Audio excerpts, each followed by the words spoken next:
দুবাইয়ের চ্যাম্পিয়ন্স ট্রফির ফাইনালে আগামী ৯ মার্চ মুখোমুখি হবে নিউজিল্যান্ড ও ভারত। ফাইনালের জন্য অনলাইনে টিকিট ছাড়া ২ ঘন্টার মধ্যেই সকল টিকিট বিক্রি হয়ে যায়।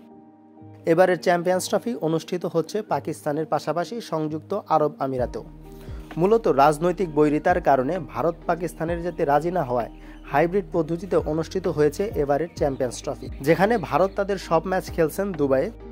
ফাইনালের ভেন্যু নিশ্চিত হতে সেমিফাইনাল পর্যন্ত অপেক্ষা করার পর ফাইনালের ৪ দিন আগে টিকিট বিক্রি শুরু করে আইসিসি। রোহিত শর্মার নেতৃত্বাধীন ভারত ফাইনাল নিশ্চিতের পরই রাতে টিকিট বিক্রি শুরু হয়ে যায়। অনলাইনে টিকিট বিক্রি শুরু হলে ১ লাখেরও বেশি দর্শক আবেদন করেন। মাত্র ২ ঘন্টায় অনলাইনে সকল টিকিট বিক্রি হয়ে যায়।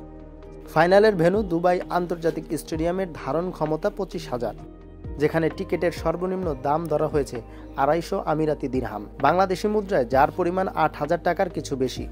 সর্বোচ্চ ১২,০০০ দিরহাম দাম ধরা হয়েছে এক্সক্লুসিভ স্কাই বক্স হসপিটালিটির, বাংলাদেশি মুদ্রায় যার দাম প্রায় ৪ লাখ টাকা। আগামী রোববার ফাইনালে লড়বে নিউজিল্যান্ড ও ভারত। বাংলাদেশ সময় দুপুর ৩টায় শুরু হবে খেলা। ২০০০ সালে ভারতকে হারিয়ে চ্যাম্পিয়ন্স ট্রফির শিরোপা জিতেছিল নিউজিল্যান্ড।